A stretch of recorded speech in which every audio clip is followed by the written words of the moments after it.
Hello guys. तो जैसा कि हमने पिछले पार्ट में देखा था कि उस फेरी लेडी ने सभी मिथिकल बीस्ट को आज़ाद कर दिया था, लेकिन उसमें शियाओ के फादर नहीं थे और दूसरी तरफ ये बात मास्टर यू को भी पता चल गया था कि जोशियान मारी जा चुकी है। तो उन्होंने अपने डेसिपल को जिंग के बारे में पता करने को बोला था और याओ यिन भी अपने रिलेटिव से मिलने के लिए और अपनी मेमोरीज को याद करने के लिए नेदरवर्ल्ड जाती है। जिसके बाद हमने शुआनिंग माउंटेन के एक एल्डर को देखा था जिसे हुसैन माउंटेन सेक्ट की डेसिपल ने एक ही मूव में हरा दिया था और हुसैन माउंटेन सेक्ट के लॉर्ड ने उस डेसिपल को उस ओल्ड मैन को कल्टीवेशन डिस्ट्रॉय करके उसे सेक्ट से बाहर फेंकने को बोला था, जिस पर वो डेसिपल भी ठीक है बोलकर ऐसा ही करने के लिए तैयार हो गई थी।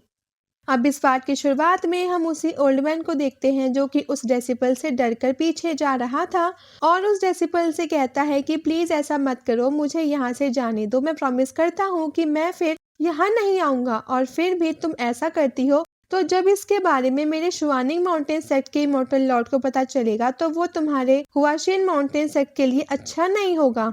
लेकिन इसके बाद भी उस लड़की को कोई फर्क नहीं पड़ता है और बल्कि वो एक स्माइल देती है और अपने पावर का यूज करके अब उस ओल्ड मैन पर अटैक कर देती है, जिसकी वजह से उस ओल्ड मैन की कल्टीवेशन डिस्ट्रॉय हो जाती है, जिसकी वजह से वो बहुत उदास हो जाता है और उसे गुस्सा भी आ रहा था। तब वो डेसिपल उस ओल्ड मैन से कहती है कि हमारी इमॉर्टल लॉर्ड ने कहा है कि अगर इसके लिए तुम्हारा शुआनिंग माउंटेन सेक्ट हमसे बदला लेना चाहता हो तो तुम्हारा शुआनिंग माउंटेन सेक्ट अपने साथ अपने सेक्ट के सबसे स्ट्रॉन्ग पर्सन्स को लेकर आए। और ये बोल करके वो लड़की वहां से चली जाती है, जिसके जाने के बाद वो ओल्ड मैन कहने लगते हैं कि ये हुआशिन सेक्ट की इमॉर्टल लॉर्ड कहाँ से आई है। इसकी सिर्फ एक डेसिपल की कल्टीवेशन लेवल इतनी टेरिफाइंग थी कि इसने सिर्फ अपने एक मूव में मुझे हरा दिया। मुझे जल्दी सेट जाकर इसे चीज के बारे में इमॉर्टल लॉर्ड को बताना होगा। और ये बोल करके वो ओल्ड मैन वहां से चला जाता है, जिसके बाद हमें नेदर वर्ल्ड में याओ यिन के फैमिली को दिखाया जाता है, जहां हम याओ यिन के ब्रदर को देखते हैं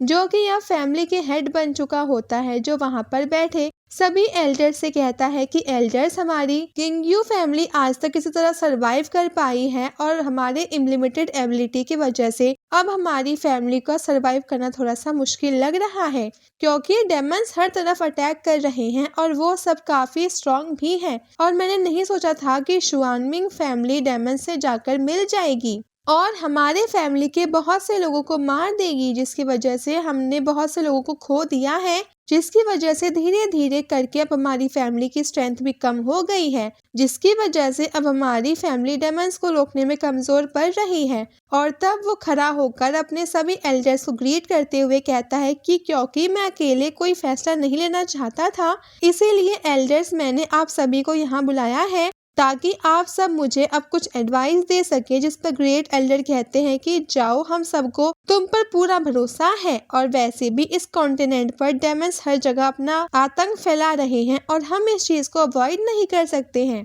तो हमें उन सब से फाइट तो करना पड़ेगा। जिस पर जाओ थोड़ा सा अपसेट होते हुए कहता है फाइट तो होना ही है, पर इस फाइट में ऑर्डिनरी लोगों का ही ज्यादा नुकसान होगा और भले ही रिसेंट टाइम में हमने बहुत से लोगों को रेस्क्यू किया है, पर डेमन्स तो हर जगह हैं और हम सिर्फ एक फैमिली हैं, तो हम अपने लिमिटेड एबिलिटी से इतने ज्यादा लोगों की मदद नहीं कर पाएंगे। जिस पर ग्रेट एल्डर बोलते हैं कि जाओ, तुम जो करना चाहते हो तुम वो करो, क्योंकि वैसे भी हमारा वो किंगयू फैमिली बहुत से वॉर से होकर गुजरा है और अब हमारे फैमिली को किसी का कोई डर नहीं है। और बाकी के एल्डर्स भी बोलते हैं कि जाओ, तुम जो करना चाहते हो तुम वो करो, हम तुम्हारे साथ हैं। जिस पर जाओ बोलता है कि एल्डर्स, मैंने यानवू फैमिली जा रहा हूँ और भले ही मुझे पता है कि यान शियाओ हमसे नफरत करता है क्योंकि हमने उसके फादर को मारा है, लेकिन फिर भी वो सब कभी भी डेमन्स का साथ नहीं देंगे, तो इसीलिए मैंने उन सबको अपने साथ करने का सोचा है। जिस पर ग्रेट एल्डर बोलते हैं लेकिन ये तो बहुत ज्यादा डेंजरस हो सकता है,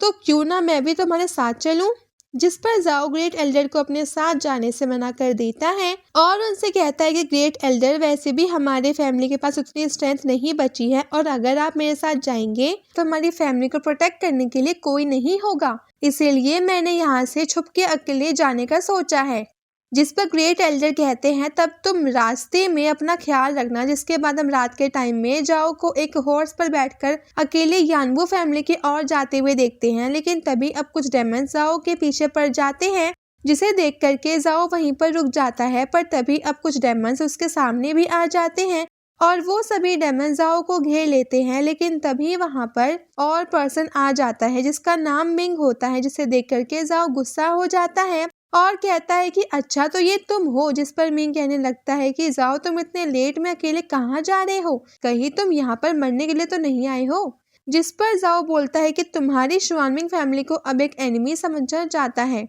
क्योंकि तुम्हारी फैमिली अब डेमन्स के साथ दे रही है, इसलिए अब तुम्हें कम से कम अपने कर्मा के बारे में सोचना चाहिए। जिस पर मिंग कहता है कि आज तुम मरने वाले हो और मेरे कर्मा की बात तुम यहाँ पे कर रहे हो, लेकिन अब आज से हर साल इस दिन तुम्हारी डेथ एनिवर्सरी मनाई जाएगी, क्योंकि आज तुम मरने वाले हो। और ये बोल करके वो उन सभी डेमन्स को जाओ पर अटैक करने का ऑर्डर दे देता है। तब वो सभी डेमन्स जाओ पर अटैक कर देते हैं, जिनसे जाओ अच्छे से फाइट कर रहा था। लेकिन वो फिर रुक जाता है और अपने मन में सोचने लगता है कि ये डेमन्स बहुत ज्यादा है, तो मैं इनसे अकेले फाइट नहीं कर पाऊंगा। उसके बाद मिंग भी अपने स्वॉर्ड से जाओ पर अटैक कर देता है, जिससे जाओ अपने सामने एक शील्ड बनाकर रोकने की कोशिश करने लगता है, लेकिन वो नहीं रोक पाता है और मिंग के अटैक की वजह से वो पीछे फेंक जाता है और मिंग उसे संभलने का मौका भी नहीं देता है और जाओ पर अटैक कर देता है, जिसकी वजह से जाओ के हाथ पर चोट लग जाता है। तब जाओ मिंग पर एक मार कर उसको पीछे कर देता है, लेकिन तभी अब कुछ डेमन जाओ पर अटैक कर देते हैं, जिससे जाओ अपने पावर से अटैक करके उन सबको दूर कर देता है और वहां से भागने लगता है। जिसे भागता हुआ देखकर मिंग उन डेमन से कहता है कि इसे यहाँ से भागने मत देना। जिस पर सभी डेमन जाओ के पीछे जाने लगते हैं और वहाँ पे वो कुछ डेमन जाओ पर अटैक कर देते हैं, लेकिन जाओ भी उन डेमन्स पर अटैक कर देता है, जिसकी वजह से वो डेमन दूर फेंक जाते हैं। तब वो देख कर कि मिंग अपनी किसी टेक्निक का यूज करके अपने स्वॉर्ड से जाओ पर अटैक कर देता है और मिंग के स्वॉर्ड को अपनी तरफ आता हुआ देखकर जाओ वहीं पर रुक जाता है और उसे समझ में ही नहीं आ रहा था कि अब वो क्या करे। जिसके बाद हम याओ येन को देखते हैं, जो कि उसी जगह पर आ गई होती है जहां से वो फेरी लेडी याओ येन को अपने साथ फेरी वर्ल्ड लेकर गई थी और उससे वहां पर अपने ब्रदर की अब कुछ मेमोरीज भी दिखने लगती हैं। जिस पर याओ येन कहती है कि ये क्या हो रहा है और फिर वो वहां से जाने लगती है और उसी के साथ ये एपिसोड यहीं पे एंड हो जाता है। Thanks for watching, stay tuned for the next episode.